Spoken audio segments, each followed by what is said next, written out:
All right, what up? It's been a minute since we talked about the goat. I think the last thing I said about it was, I don't know, was I was gonna change the diff because the diff broke. So we changed the diff. I bought one and it's still doing the exact same problem.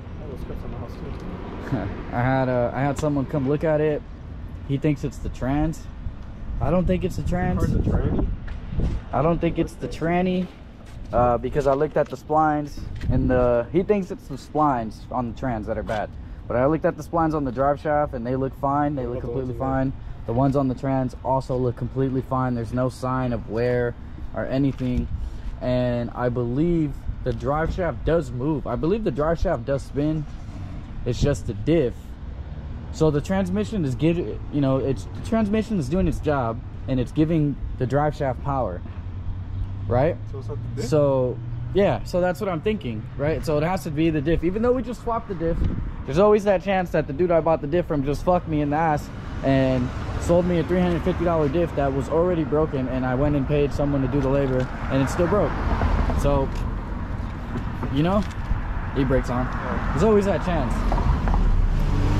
So I mean, I guess for now I'm gonna bolt the drive shaft back up and then try to move the car with it on jack stands like this and just really go under there and look. There's also no exhaust on it, so it's gonna be loud as fuck.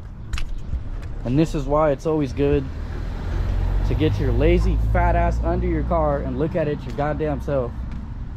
Because dude told me it was my trans. I was literally about to order a $5,000 trans. Then I said fuck that, and I was gonna sell the car for hella cheap. And then I decided to get under there, and clearly I have a blown axle. The axle I just bought from AutoZone Blue. So it was an easy fix this whole time. It would have been done the same day I broke it, probably, if I would have got my lazy ass under there to do it. But I didn't, and now I wasted a bunch of money.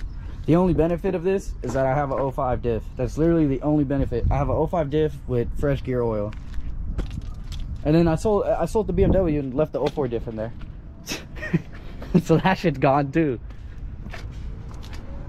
L after L after L. Why, bro?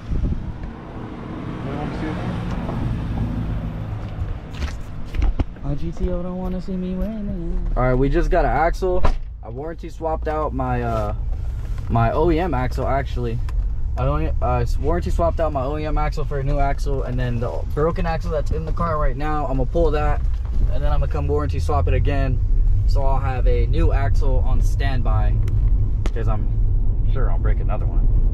All right, we're back at the car. I got some new hardware because the old bolts weren't fitting for some reason. These ones are a bit shorter because this is all we could find, but I'm hoping these will work with the same thread pitch and everything.